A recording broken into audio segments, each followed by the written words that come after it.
Hey everybody, today is April 5th and I'm making more masks. Got some more orders in and people are really taking this serious now, which I'm happy they are because it never was a joke.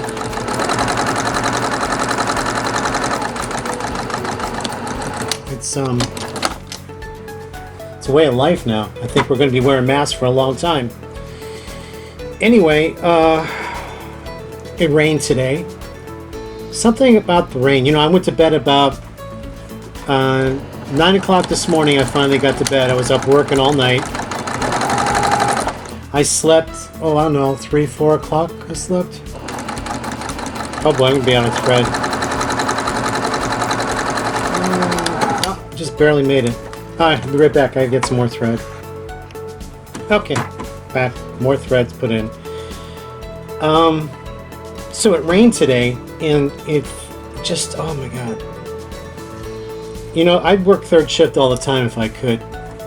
But even when I was working in the salon, I'd come home and work in the studio. It's about 3, 4 o'clock in the morning. Go to bed, get up, go to the salon. Be in the salon 11, 12 o'clock.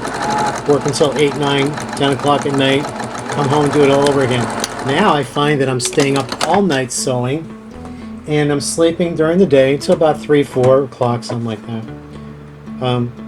But it rained, and the rain just, I was in such a sound sleep, and I'm just wondering, you know how you can tell when it gets a little cool outside, you know, your air conditioner don't work as hard, and I just got such a sound sleep.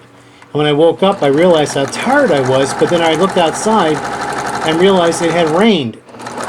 And my whole life, I've always slept so well when it rains outside. Something about the rain that really gives you a different feeling. Looking at Facebook today when I got up, saw a couple posts of people talking about their loved ones who passed on from the virus. You have my deepest sympathies, my friends.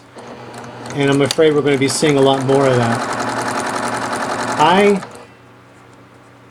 have a sister that works in the hospital. She's a respiratory therapist. So she's right on the front line. And I worry about her every freaking day. In fact, I'm ready to tear up right now because, you know, she's my only sister. And I have a brother, but she's the only one in the family that works in medical, and it's very difficult for me because I can't go visit her. And she works these long hours. When she gets home, she has enough time to change clothes, get in the shower, get something to eat, and go to bed. That's basically it for her. And then she gets up and does it all over again. To all the medical people out there, you've got my prayers, man. You truly have my prayers. I had asked her before. I said, "Do you need people to make masks for you?" She says, "No, they're cool. They're all right."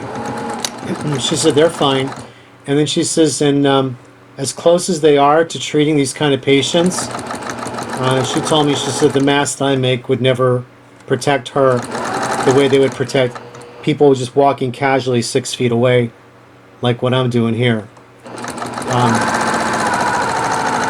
So some of my clients are asking me if they could buy masks from me, and I said, yeah, that'd be great because, you know, I can make them, and being that I'm not working in the salon, I could use the extra money.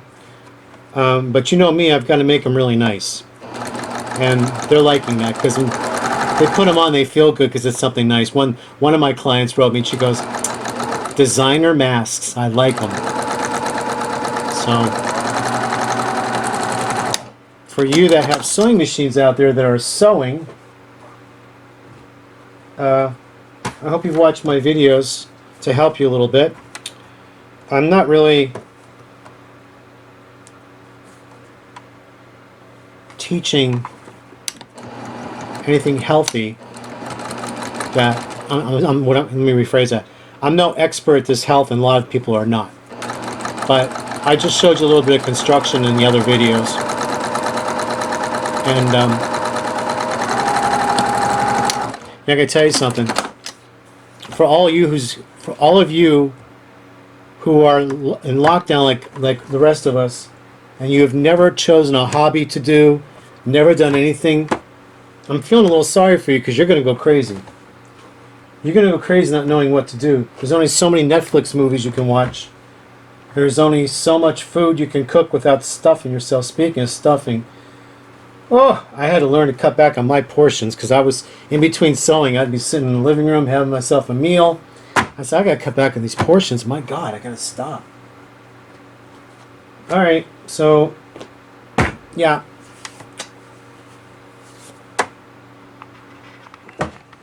Okay. All right. Oh, James. This one's yours. James ordered 2 masks for me. This one's for him. And where's my other one? And this one is for his friend. Okay, so getting back to people with no hobbies. Yeah, I mean, I would go stir crazy if I didn't have my sewing. You know, and right now I had to dedicate my time to sewing these masks and put the bags aside, because, you know, these masks are a priority for people. So, how are you all doing out there? I mean, are you feeling like frustration? Are you feeling more content? I'll tell you what, I could get used to this living at home and working from home permanently. I can understand why some of my friends took early retirement so they can stay home and collect their Social Security checks. But I could not do nothing. I have to still work. I mean, I have to work. For me to get full Social Security, I have to work 10 more years. I have to be like 70 or 71 or something like that, from what I was reading. Because I was one of those people that just missed the new deadline or something. But I've said this before. My grandmother made a comment after she retired, and she said she got old the day she retired, and she regrets retiring.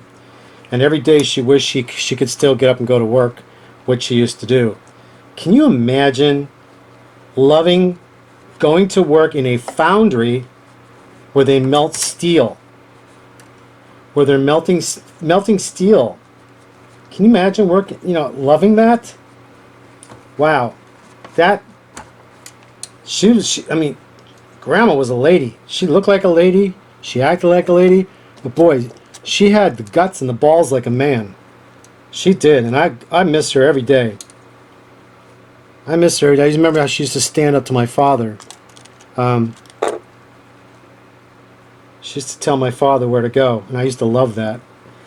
My father, sometimes he could be like a Donald Trump, and he come from that generation where expected the women to bow to the men, and my grandmother, she wasn't going to tolerate that crap next when she came to visit. My mother, she didn't either. She was out there working. She was out, being an independent woman.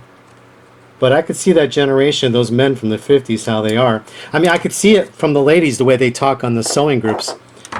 You could tell what generation they're from or how they were raised. And, the ladies who are independent, they'll always say, I bought myself this sewing machine.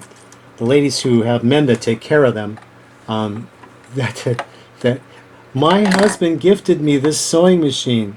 So you could see the generations and things like that. It's really interesting when you really start paying attention to people online. Anyway, so what was I before all that? Oh yeah, having hobbies. So I think having hobbies is very important. Having skills is very important. And as I keep talking about, people keep saying, why are you on this kick about the tax breaks for corporations and stuff? Well, if you didn't know, if you have not been following me, you know that I've been on this Made in America thing for a long time.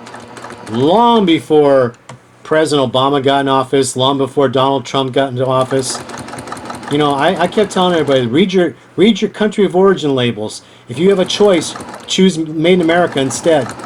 You know, I always tell people that. And a lot of my friends on Facebook that have been with me all these years, they will testify and say, yeah, they follow me and they remember me preaching about this years and years and years ago. So this is something I've been preaching just because Donald Trump is in office. But what I'm pissed off about is how he gave those tax breaks without any stipulations. And when President Obama wanted to give tax breaks to companies that only brought manufacturing back to America and insourced to hire American citizens, the GOP said no, but the GOP said yes to Trump with no stipulations. So that's my big beef. That is my big beef. And, you know, now that we need medical supplies, we don't have them. Some people told me I was wrong.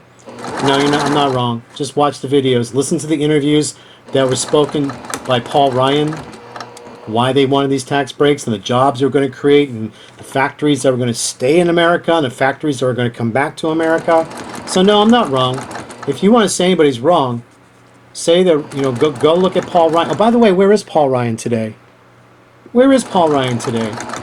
Oh, Paul Ryan took his entitlement pension from taxpayers, his socialist entitlement pension, and he ran. He ran. Once those tax breaks were passed, he ran. He knew what he did was wrong.